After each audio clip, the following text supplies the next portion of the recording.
حمدا يوافي نعمه ويكافي مازله. يا ربنا لك الحمد كما ينبغي لملك الكريم وعظيم سلطانك. أشهد أن لا إله إلا الله وحده لا شريك له، وأشهد أن محمدا عبده ورسوله. اللهم صل على سيدنا محمد وعلى آله وأصحابه أجمعين. La nabiyya ba'da, amma ba'du. Yang kami hormati dan yang kami cintai adalah ibu-ibu, yaitu jamaah yasinan atau kelompok, boleh dikatakan taklim, yaitu Trans Tengah yang diadakan di Masjid Nurul Ikhlas Jorong Sungai Gadang. Alhamdulillah, pada sore hari ini kita telah dapat hadir untuk dalam acara ini. Setiap yang kita adakan setiap 1 bulan 2 kali atau 1-2 minggu 1 kali. Puji syukur kembali kepada Allah Subhanahu wa taala kita ucapkan dan kita sampaikan, karena beliau telah senantiasa memberikan kita rahmat dan nikmat. Banyak sekali nikmat Allah dan banyak sekali rahmat Allah yang kita miliki sampai hari ini, yang kita peroleh sampai hari ini, atau yang kita nikmati sampai hari ini. Itu pun tidak pernah dan tidak sedikit pun Allah itu meminta kembalian atau sebagai upah dari nikmat yang Allah berikan kepada kita sampai hari ini. Tetapi yang Allah minta cuma satu. Apa itu namanya? Taat kepada perintahnya. Bukan Allah meminta kembalikan uang yang Allah berikan, tidak. Bukan Allah meminta imbalannya dari kesehatan yang Allah berikan kepada kita, tidak. Tetapi satu-satunya cara kita untuk mendapatkan ridha Allah dari segala nikmat yang Allah berikan kepada kita itu adalah dengan cara mentaati segala perintahnya dan meninggalkan segala larangannya. Salawat dan salam begitu juga kita tidak henti-hentinya untuk selalu berdoa kepada Allah, semoga Allah memberikan dan melimpahkan segala kebaikan kepada arwah junjungan kita beserta keluarga beliau, beserta para sahabat beliau, yaitu Nabi besar Muhammad sallallahu alaihi wasallam. Dengan kita mengucapkan Allahumma salli ala sayyidina Muhammad wa ala alihi sayyidina Muhammad. Insyaallah dengan kita bersalawat kepada Nabi Muhammad sallallahu alaihi wasallam, insyaallah nanti pada hari kiamat kelak kita semua akan mendapatkan hal yang kita kehendaki atau yang kita harapkan, yaitu berupa syafaat dari Nabi Muhammad sallallahu alaihi wasallam. Baik kaum ibu yang kami muliakan, yang hadir pada sore hari ini, yang dicintai, yang dibanggakan oleh Allah Subhanahu wa taala. Adapun pada hari ini, yaitu tanggal 15 Januari 2023 Masehi, berkisar sekitar lebih dan kurang 10 hari lagi, entah berapa hari lagi kita memasuki yaitu bulan Rajab. Tidak lama lagi kita akan memasuki bulan Rajab. Habis Rajab disambung lagi dengan Sya'ban, habis Sya'ban disambung dengan Ramadan. Kalau sudah datang Ramadan nggak boleh lagi makan siang. Ya, kalau ada pengajian siang bulan Ramadan nggak boleh minum, nggak boleh makan. Ya, tapi usahakanlah kalau bulan Ramadan itu ya jangan bikin pengajian lah, cukup pengajian pada malam hari aja. Ya nanti repot juga kan, sambil pengajian tenggorokannya kering, minum nggak bisa, perut lapar makan nggak dapat kan. Jadi cukup malam aja. Kenapa? Kalau kita beribadah di bulan Ramadan itu, ya ibadah yang lain selain pada puasa, siangnya kita dituntut malamnya untuk memperbanyak ibadah. Kalau siangnya cukup hanya mampunya kita puasa dan sholat wajib, nah, alhamdulillah kita jalankan itu saja.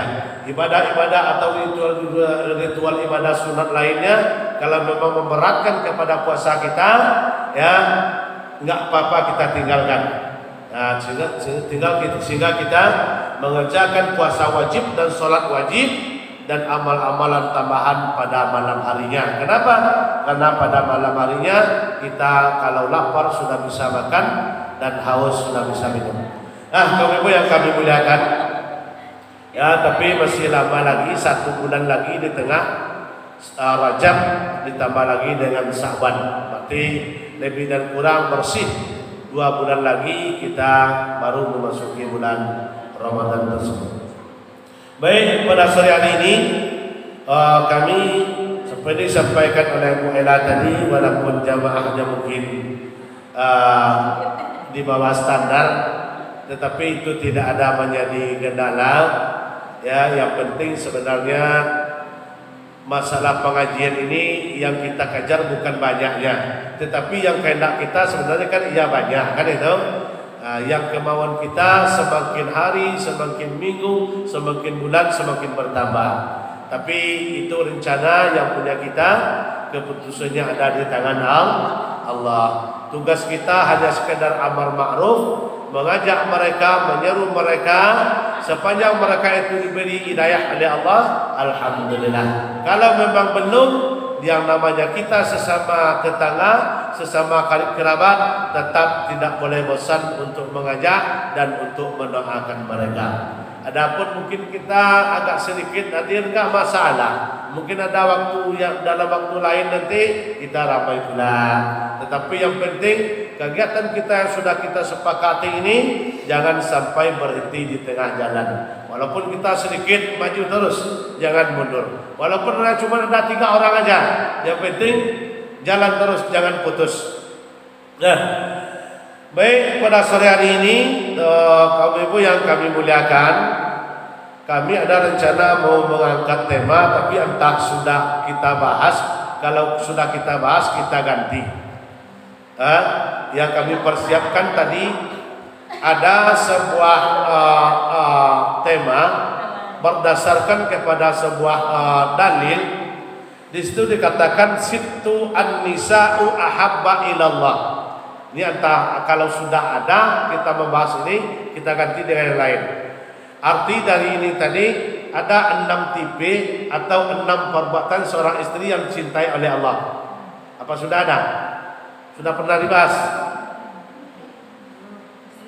Ada 6 tipe atau perbuatan seorang istri yang sangat dicintai oleh Allah. Belum kayaknya. Nah, baik. Kalau memang belum, ini kita bahas. Tapi kalau memang udah, ya kita ganti temanya. Minum dulu lah. Udah haus dari tadi. Ini habis ini kalau nggak ada halangan langsung ke Abai pula. Kalau nggak ada halangan.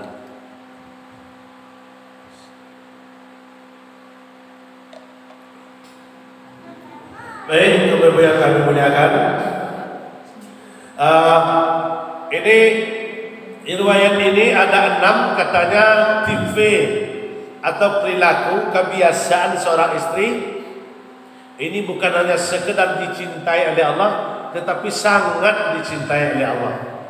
Kalau sebatas dicintai berarti kan level bawah. Ini sangat dicintai oleh Allah. Ada 6. Sittu kalau bahasa Arabnya sittu, kalau bahasa kita 6. Nah, di 6. Jadi kalau bahasa Arab itu sittu 6.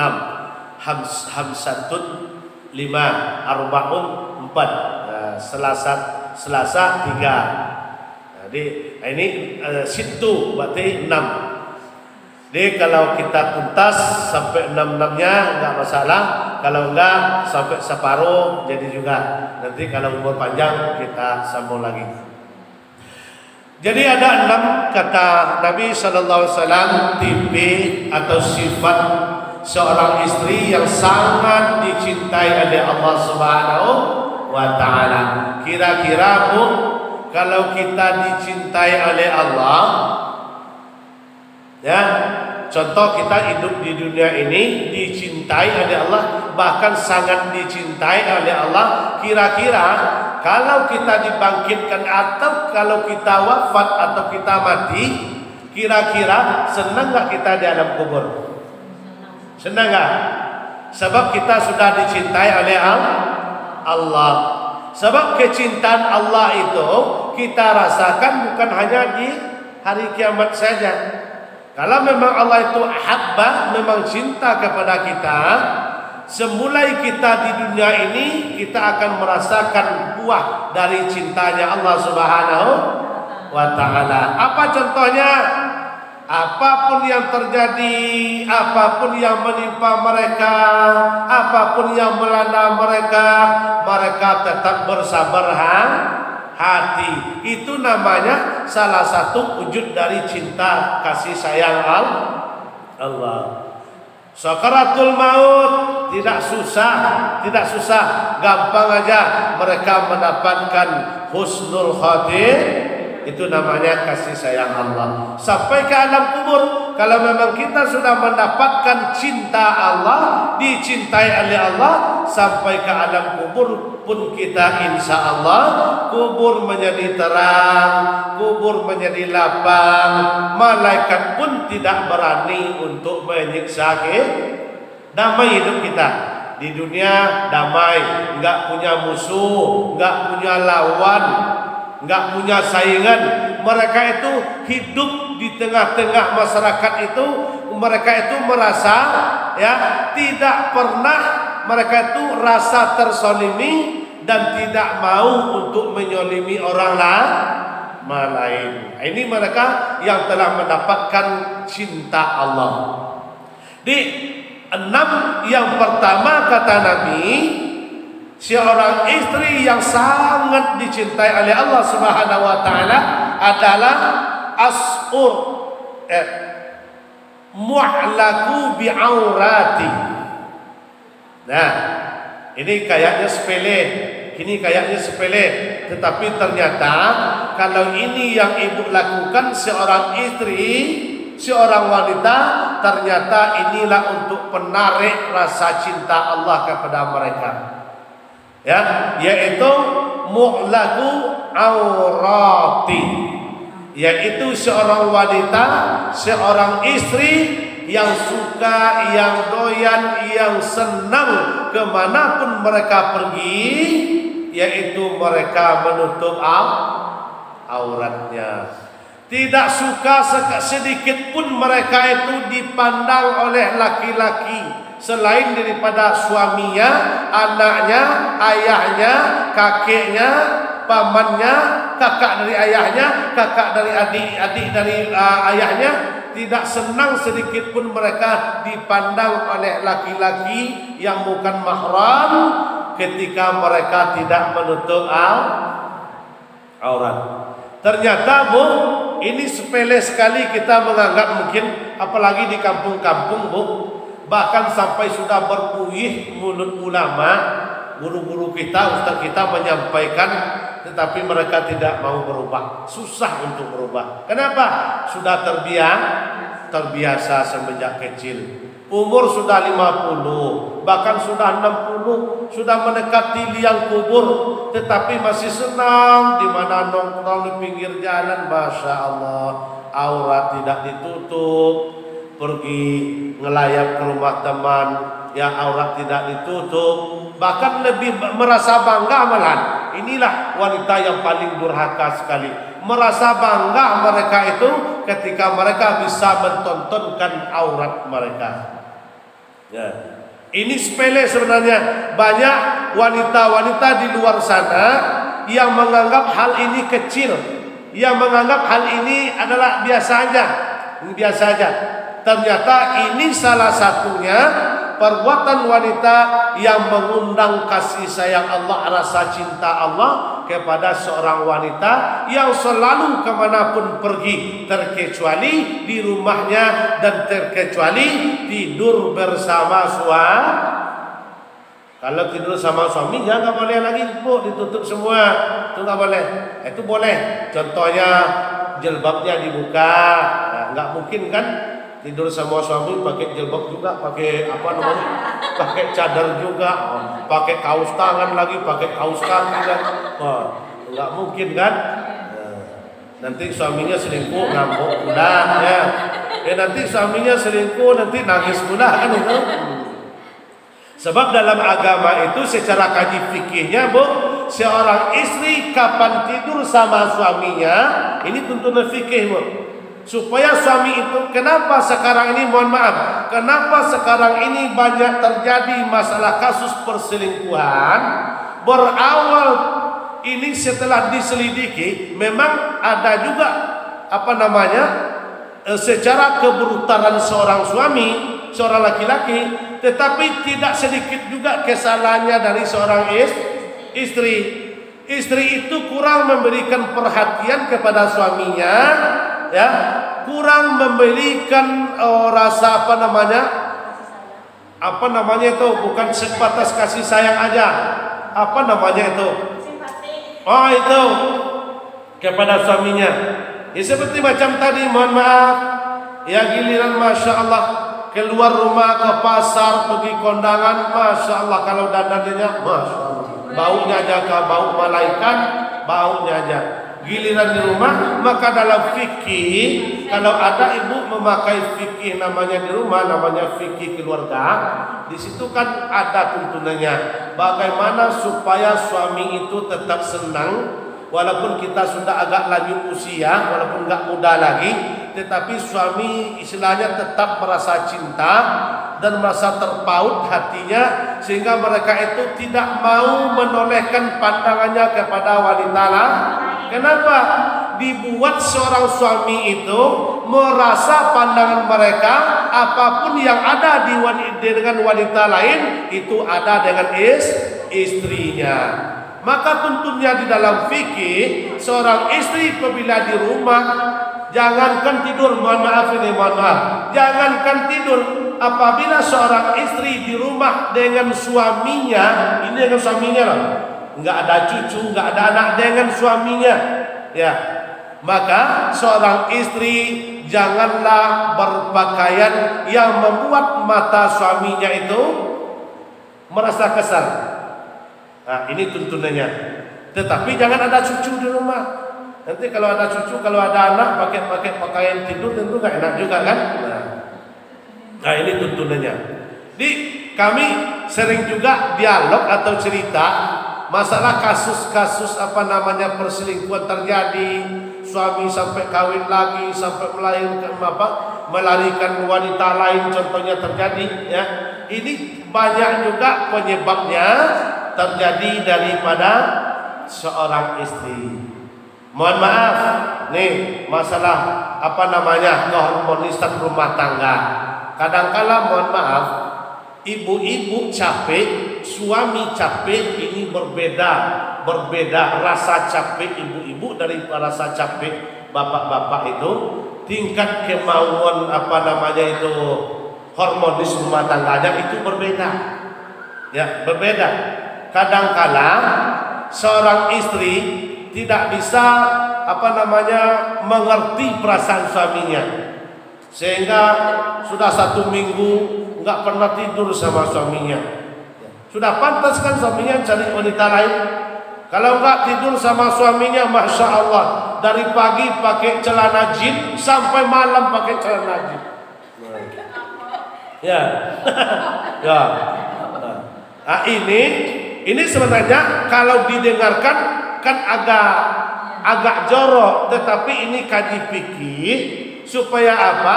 Kita membatasnya supaya hendaknya kalau kita sudah maksimal untuk memberikan perhatian, memberikan keharmonisan kepada suami, ternyata suami berubah juga atau berpaling juga, itu kita serahkan kepada Allah Subhanahu. Tetapi kalau ada yang kesalahannya sama istri, kan itu ada sebagainya terjadi sama istri. Sebab yang perempuan pun sudah sering juga curhat sama kami, yang laki-laki pun sering curhat. Yang kejadian ada istrinya melarikan suami orang, ada yang suami melarikan istri orang atau wanita lah. Jadi sama-sama sebenarnya, sama-sama memberikan keharmonisan, sama-sama memberikan perhatian, kasih sayang kepada suami. Begitu juga sebaliknya seorang suami kepada istri. Kaum ibu yang kami muliakan dan dirahmati oleh Allah Subhanahu wa taala. Jadi yang pertama, seorang istri, seorang wanita yang pintar, yang suka menutup ini memang kedengaran kita Bu memang sepele sekali. Kami sangat senang sekali membahas masalah aurat ini, sebab kami senang atau sayang dengan ibu-ibu nanti memikirkan nasib. Kalau sebenarnya Bu, nasib ibu dengan nasib kami belum tentu mana yang sengsara, entah mana yang senang kan. Tetapi kami memikirkan ibu-ibu, kenapa masalah aurat ini senang kami membahas? Sebab halnya kecil, dianggap kecil, tetapi penyebabnya apa? Dampak negatifnya sangat besar. Sehingga yang perbuatan yang aurat ini bisa langsung mengantarkan ibu ke dalam nerakanya walaupun ahli ibadah, walaupun ahli sedekah, walaupun taat kepada suami. Tetapi kalau auratnya tidak mereka perhatikan, maka yang satu ini cukup untuk mengantarkan ibu-ibu ke dalam neraka. Maka kami tidak puas untuk menyampaikan ini, mengingatkan, tetapi bukan memaksa, tetapi mengingatkan. Bagaimana Ustaz kalau kami sudah tua? Enggak ada batas usia. Masalah aurat mau tua, mau muda, batasnya dari balik dan berakal sampai meninggal. Ini batasnya. Ini mentang-mentang kita sudah umur 60 atau 60 ke atas sudah tua, enggak mau lagi tutup aurat, salah. Yang batas aurat wanita itu dari balik dan berakal itu sampai meninggalnya, itu diperhitungkan oleh Allah masalah aurat. Sebab dalam Al-Quran banyak sekali yang terutama dalam surah An-Nur itu ya tekanan atau perintah untuk menutup aurat. Kaum ibu yang kami muliakan yang dirahmati oleh Allah Subhanahu wa taala. Jadi itu Bu, jangan ibu salah paham. Kok seringkali Ustaz ini membaca masalah aurat, apa enggak bosan? Ya, saya enggak merasa bosan ya, sebab itu tugas dari kami untuk mengingatkan. Mentang-mentang ada pula mungkin sangkanya dia menganggap keluarganya sudah suci, bukan itu maksudnya. Perintah amar ma'ruf nahi munkar itu walaupun orang membenci, yang hak itu tetap disampaikan. Nah, kaum ibu yang kami muliakan yang dirahmati oleh Allah Subhanahu wa taala. Ini salah satu Bu untuk meraih kasih sayang Allah, cinta Allah dunia sampai ke akhirat. Terus yang kedua asqur bi'ani fil baiti. Ini banyak juga terjadi Bu. Kadang-kala tanpa disadari seorang istri, tanpa mereka sadari mereka sudah melanggar aturan agama. Yang nomor 2 ini kata Nabi, yaitu seorang istri yang suka tinggal di rumah, atau kebalikannya yang tidak suka keluar rumah. Nah, ini yang kedua. Maksud tidak suka keluar rumah ini, mereka itu tidak suka keluar rumah tanpa izin suami.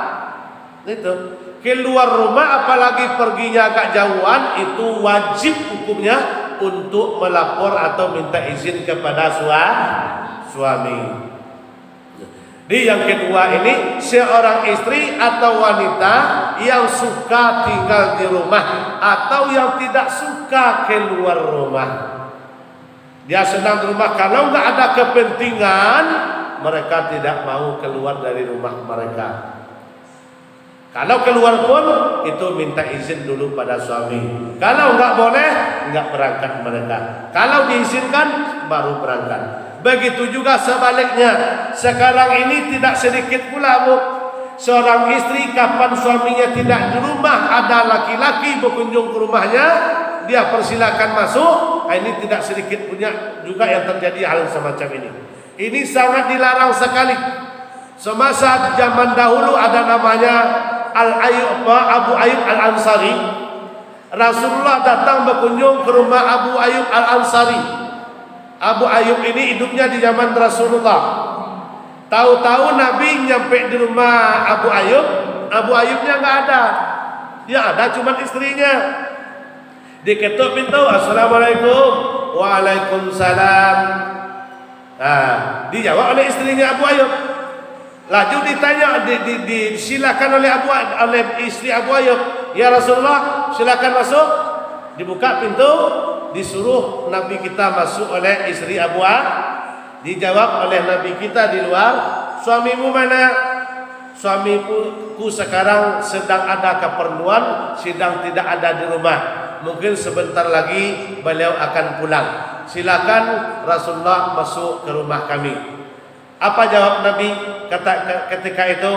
Langsung Nabi mengatakan, kata beliau, haram hukumnya seorang istri kapan suaminya tidak di rumah memasukkan laki-laki lah.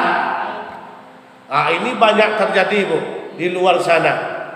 Katanya ada keperluan, katanya sebatas katanya hubungan ada teman, kan itu? Ah, ini perbuatan. Nabi mengatakan haram hukumnya seorang istri memasukkan laki-laki lain ke rumahnya tanpa seizin suami. Nah, ini banyak terjadi. Di samping wanita sedang berkelayapan di luar sekarang ini, nggak perlu dia mau izin suami, mau minta izin sama suami, nggak penting. Yang penting dia bisa keluar.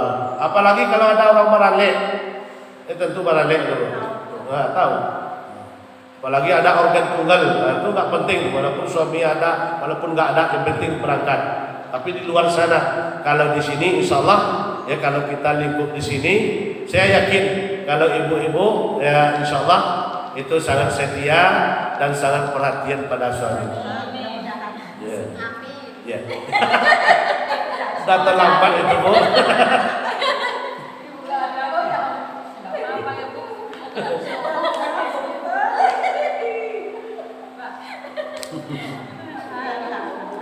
Nah, jadi kalau kita dengar sekitar selalu, Bu, yang satu dengan yang dua ini kan sepele aja kan, sepele, yaitu seorang istri yang tidak suka keluar rumah. Timbul pertanyaan, Bu, gimana tuh Ustaz, istri nggak boleh keluar rumah? Itu kan banyak kebutuhan dalam rumah tangga. Ini bahasa hadis ini, seorang istri yang tidak suka keluar rumahnya tanpa tujuan atau tanpa kepentingan yang wajib hukumnya.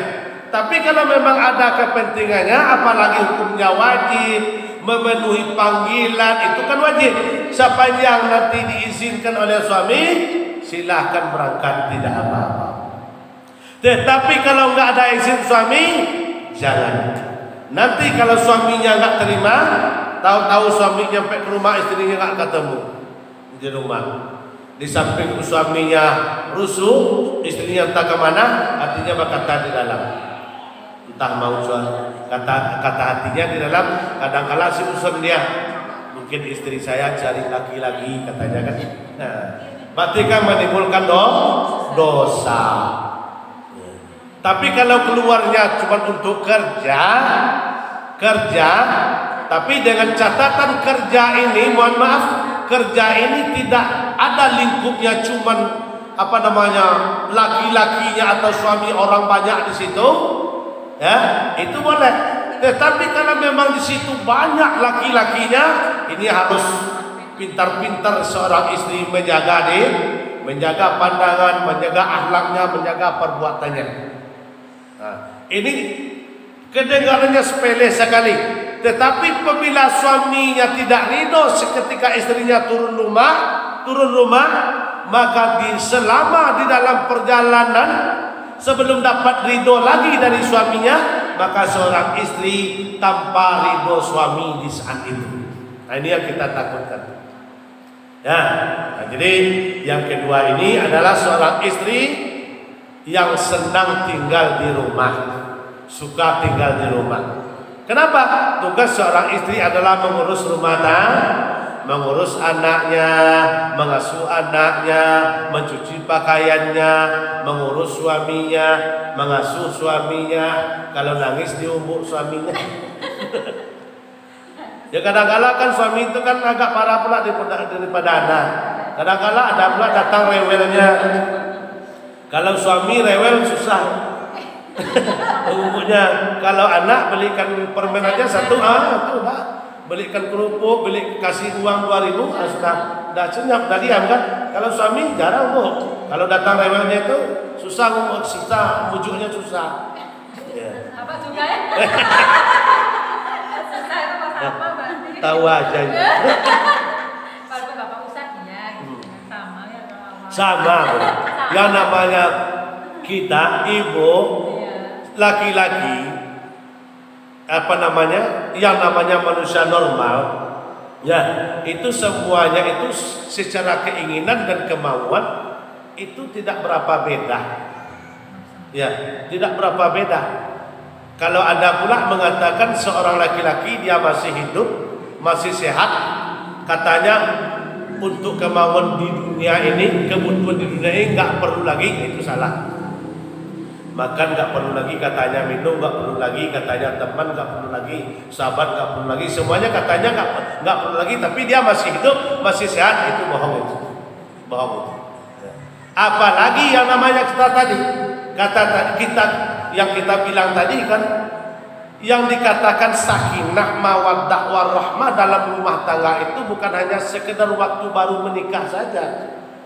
Nah, bukan waktu itu saja. Kalau itu anggapan mereka, maka banyaklah pernikahan mereka kandas di tengahnya. Kenapa? Habis manis sepadimu, manisnya ketika baru aja. Baru aja. Jadi katakan mawaddah itu asal katanya saling mencintai itu jangan pudar, direalisasikanlah dengan memenuhi, dengan mewujudkan namanya cinta, kasih sayang, saling perhatian. Kenapa? Yang namanya dalam hidup rumah tangga itu suami istri namanya mitra namanya, ya bukan istilahnya statusnya ini pembantu, ini raja, tidak, tetapi mitra, menutupi kekurangan satu sama lain, wujudkan kasih sayang. Nah, jadi seorang istri yang kalaupun dia keluar rumah tetapi pamit atau minta izin kepada suaminya, itu insya Allah selamat. Tetapi kalau pergi kehendaknya, apalagi kalau tujuan keluarga itu maksiat, dia dosa dapat. Yang pertama karena nggak izin sama suami, ditambah lagi keluarnya tujuannya untuk maksiat.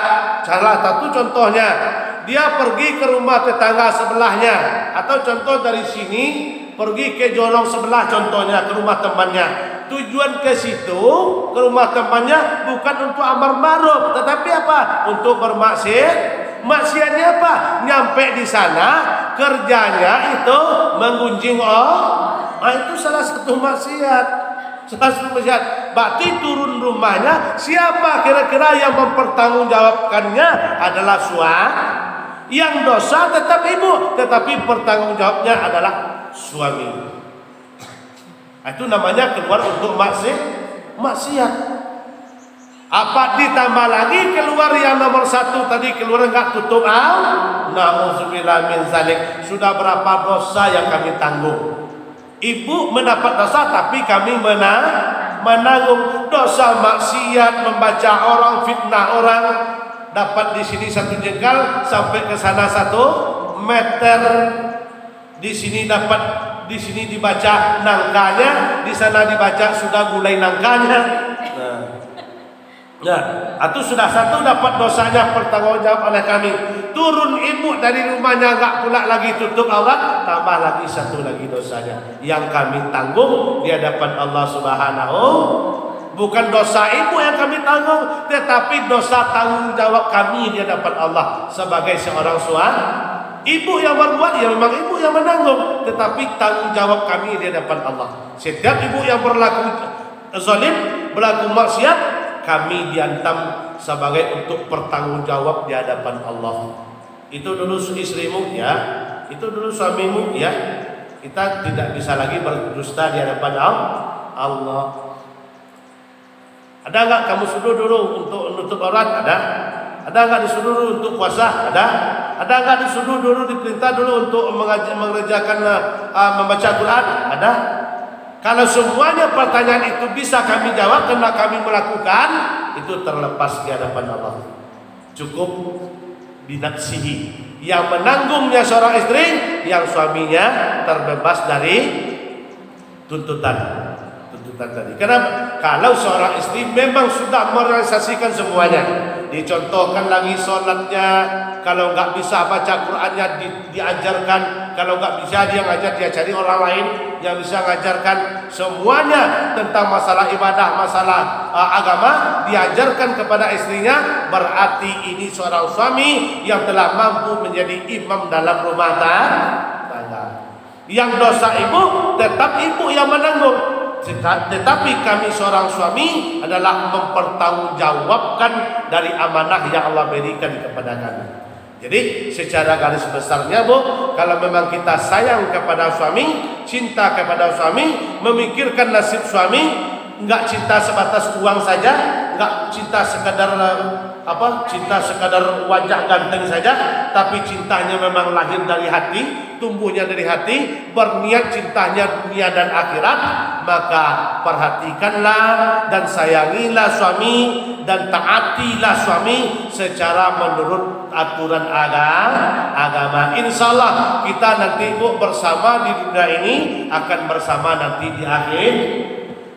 Enak kita Bu kalau sudah bersama nanti dengan suami kita yang sekarang. Kenapa? Kita sudah tahu perangainya, sudah tahu tingkah lakunya. Kalau cari yang baru nanti, ya susah kan? Ya, susah lagi menyocokkan perangai kita sama perangai dia. Kalau yang sekarang sudah biasa, sudah 30 tahun, sudah 40 tahun bersama, dia nggak ada lagi tingkah laku dia, kita sudah paham semua. Tingkah laku kita pun dia sudah paham. Di besok senang satu keluarga menyatu, ya menyatu dengan suaminya, istrinya. Tetapi kalau berbeda tempat tinggal, ya tentulah berbeda lagi nanti pasangannya. Yang satu tinggalnya di neraka, yang satu tinggalnya di surga. Tentu yang penduduk surga mencari pasangan penduduk surga. Yang tinggal di neraka pasangannya mencari penduduk neraka. Enggak mungkin dia tinggal di neraka cari pasangan di surga, enggak mungkin. Enggak mungkin. Jadi maka kalau yang dua ini saja kita bisa mampu merealisasikan, insya Allah habbullah, kasih sayang Allah, rasa cinta Allah akan ibu peroleh. Dapat kasih sayang Allah, cinta Allah di dunia sampai ke akhirat.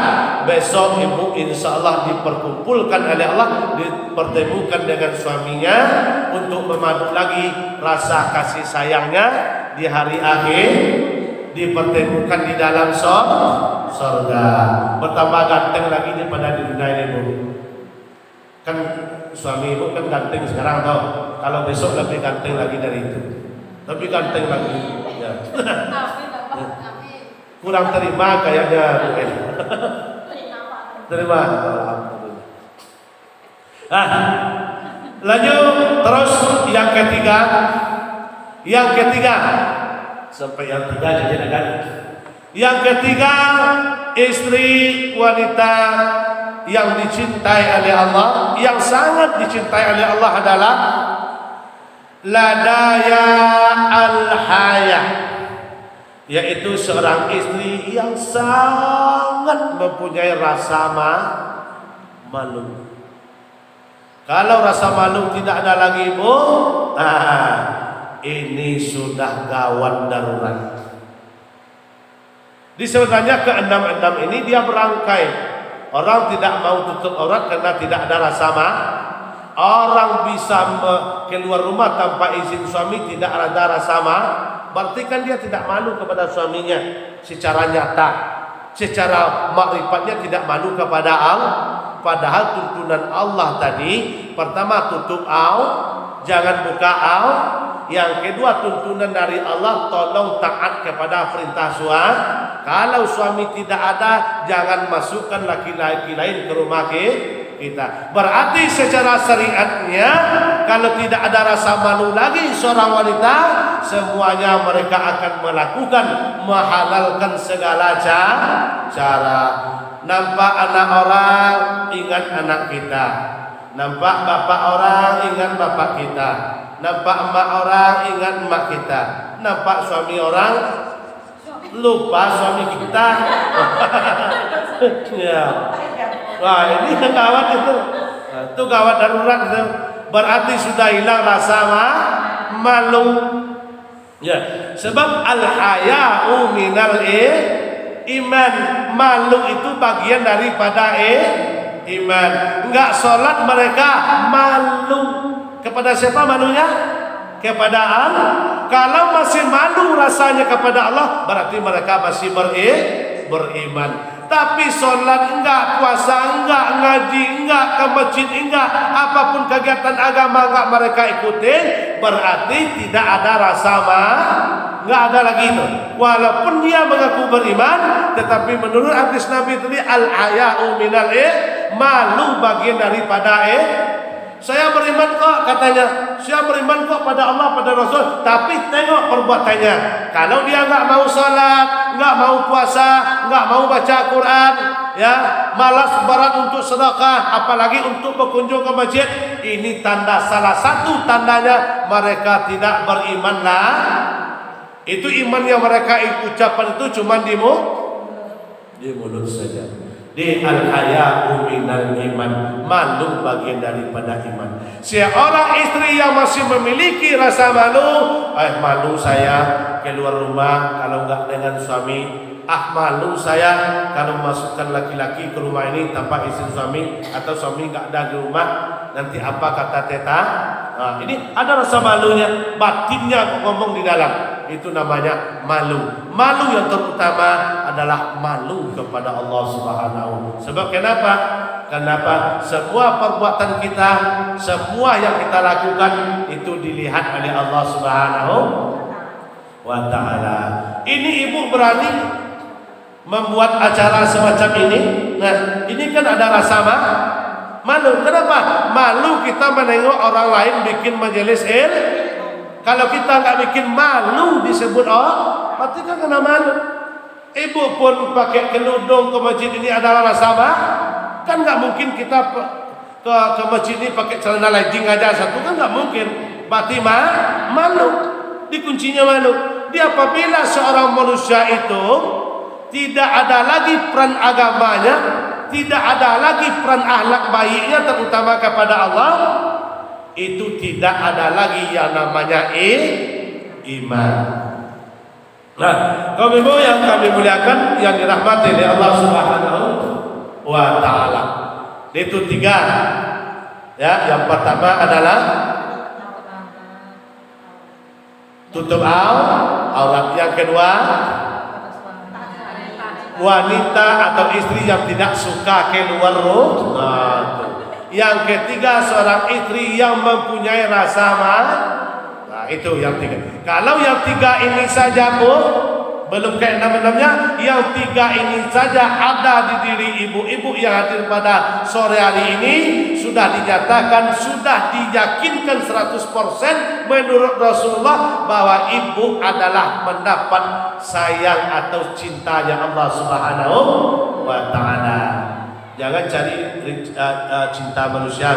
Cinta manusia sebatas di dunia. Jangankan manusia lain atau tetangga atau kerabat, cinta suami saja belum menjamin mengantarkan kita ke dalam surga. Cinta suami saja belum bisa menjamin kita mendapatkan cinta Allah. Tetapi kalau sudah cinta Allah yang kita dapatkan, tidak peduli cinta yang lain. Tidak peduli. Nah, tidak peduli. Tapi kalau kita lakukan yang tiga ini tadi, sudah pasti mendapatkan cinta suami. Sudah dapat cinta suami, pasti mendapat cinta Allah. Berarti dia tidak bisa dipisahkan.